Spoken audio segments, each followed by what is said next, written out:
Rafał Szlaga, witam serdecznie w temacie tygodnia, w którym porozmawiamy o języku śląskim. O śląskiej godce mówi się ostatnio dużo i głośno. Cały czas wszyscy czekają na to, kiedy w końcu język śląski zostanie uznany językiem regionalnym. A gośćmi w studiu są dr Tomasz Słupik, witam. Witam serdecznie panie redaktorze, witam państwa. Leon Swaczyna. Witam panie redaktorze, witam państwa. Oraz Bronisław Wątroba. Witam pana, witam państwa. Panowie, o śląskim języku, o śląskiej godce mówi się dużo i głośno. Czym jest dla panów śląska mowa, panie doktorze?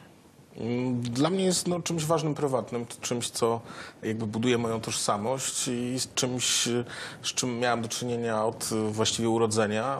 W domu i dziadkowie, i rodzice, i najbliższa rodzina mówiła po śląsku, więc ten śląski jest dla mnie istotny, a myślę, że dla wszystkich Ślązaków to jest wyznacznik ich tożsamości, ich odrębności i w tym języku mogą wyrażać swoje te najbardziej, można powiedzieć, prywatne i ważne uczucia, emocje, opisywać świat, czy w jakimś stopniu swój własny stosunek do świata i to ich odróżnia od pozostałych narodów, czy narodowości, czy grup etnicznych.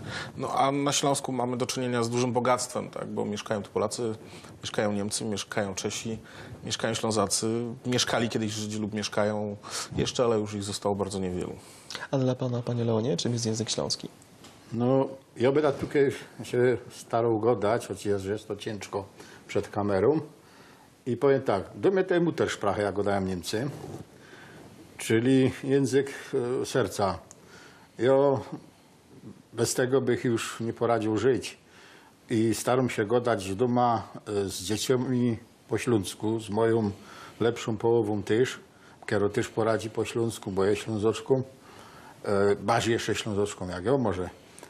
I to jest to najważniejsze. Jak kobiety pamiętają o śląskim i po śląsku go dają, no to ten Śląsk i ta śląskość przetrwa, póki będzie język przetrwał. Panie Bronisławie, pan stara się tworzyć w języku śląskim. Czym jest dla pana śląska godka? To może powiem coś poetycko. Gotko, tyś była, żeś jest i będziesz, boś dla Ślązoka jak chleb codzienny. On z tobą w życie od bajtla idzie i prawie bez to dla cudzych inny. Gotko, tyś w duszy frelki Karlusa jak familio, plac i kamraty. Tyś zowdy serca będziesz nam ruszać, bez ciebie Ślązok zdo się sagaty. Otóż ta Gotka jest takim obliczem do tej naszej śląskiej duszy. Poetycko pan to bardzo uchwycił. Panowie, jak to jest właśnie ze śląskim językiem? Czy wy w tym codziennym życiu słyszycie jednak ten język śląski, czy on jednak powolutku gdzieś tam zanika? Ja powiem szczerze, to znaczy w pracy zawodowej, czyli na uniwersytecie, to on zanika albo w ogóle go nie ma, ale dopiero jakby jesteśmy na etapie dopracowywania statusu prawnego samego języka, co też pewnie nie doprowadzi do sytuacji jakiegoś wielkiego renesansu i powrotu na uniwersytet tego języka w krótkim czasie. W dłuższej perspektywie tego nie wykluczam. Natomiast ja się z językiem stykam w momencie, kiedy kontaktuję się, czy spotykam się nie wiem, z moim ojcem, z dziadkami gdzieś na jakiejś familijnej imprezie, to wtedy oczywiście ta gotka czy właśnie język śląski jest żywy. Natomiast powiedzmy w kontaktach oficjalnych czy w pracy, to języka śląskiego nie ma, ale siłą rzeczy go być nie może, bo on dopiero, tak jak mówię, swojego statusu się dobija. I to też będzie zależało od użytkowników i od tych, którzy będą chcieli go używać, będą chcieli w tym języku tworzyć, czy w jakimś stopniu kreować język śląski literacki, który staje się potem językiem literatury, nauki, dziennikarstwa, publicystyki, czyli takim pełnoprawnym językiem, pełnoprawnym kodem komunikacyjnym. Panie Leonie, a czy pan zauważa osoby, które wstydzą się używać śląskiej godki na co dzień? Jest dużo takich ludzi, po których słychać, że są Ślązokami, ale słów śląskich nie używają. Zawiszczą mnie, że ja poradzę go dać po polskiemu, tak, że żaden Polak nie wie skąd ja je, bo po akcencie tego nie może. Dopiero jak się przyznam, że jest Ślązok, że poradza po śląsku, to dopiero wtedy widzą, że jest Ślązok. A tak im się zdało, że ja taki są Polak jak wszyscy inni, bo nie rozumieją tego.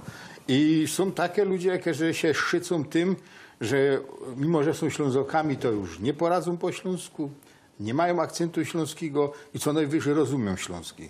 I tego ja nie mogę zrozumieć, bo taki wybitny Ślązok jeden padał, że jest dumny z tego, że może się nazywać Ślązokiem. I padał to Hitlerowi. Nie? Był to Hauptmann, Ślązok, co prawda z tego Niederschlesien, ale umiał to powiedzieć, co ja też dzisiaj wszystkim godom. Mam wzorce, że jest Ślązokiem. I to dla mnie jest ważne.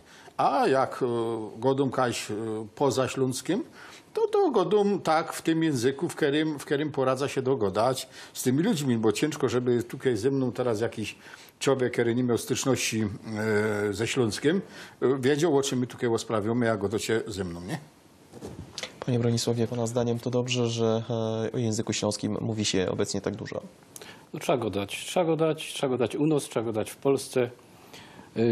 Jorzek kiedyś przeprowadził taki eksperyment.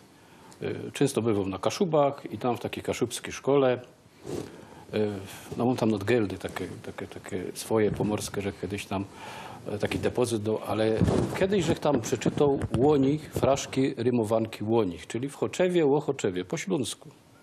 Słuchali z zainteresowaniem, starali się coś ich tam spokopić, bo pytali o jakieś tam słówka. Czemu, że ta Polska trochę zaślązoczyć? Panie doktorze, a pana zdaniem ten cały szum medialny wokół śląskiej mowy, czy on nie może zaszkodzić na przykład śląskiemu językowi? Nie sądzę. To jest dobra reklama śląskości, to jest dobra reklama też tożsamości śląskiej.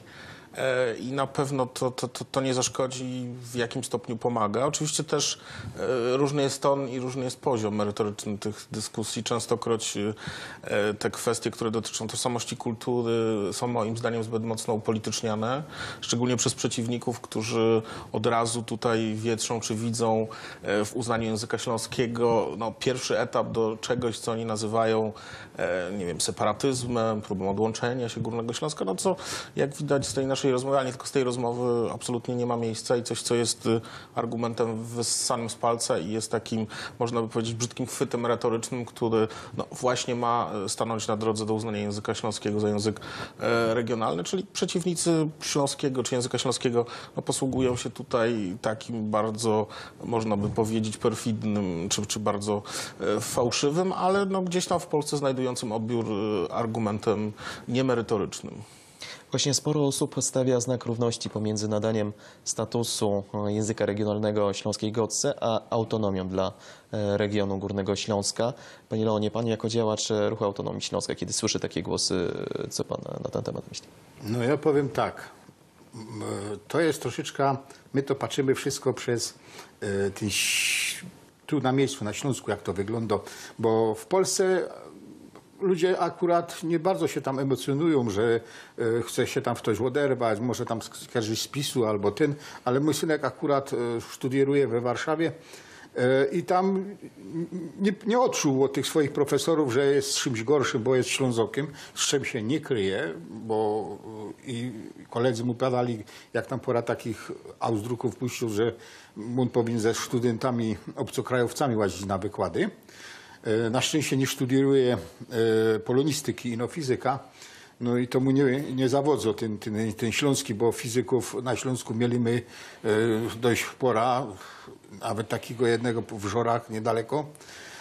Także mu to pomogło nawet to, że jest ze tego Śląska i nie ma tam jakoś takiego hasu przeciwko Ślązokom.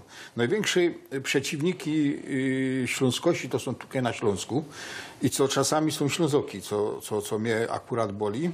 A co do autonomii, autonomia nie jest dla Ślązoków. Autonomia jest dla regionu, autonomia jest dla terytorium, autonomia jest po to, żeby było wiadomo, czy tak richtig górniki dopłacają do rolników, czy rolniki do górników, albo coś innego, czy te województwo do tego, a te do tamtego, a nie po to, żeby Ślązoki mieli autonomię. No bo wiele z tych Ślązoków tutaj na całym Śląsku jest 0,05%, a na Wierchnim Śląsku wielu jest.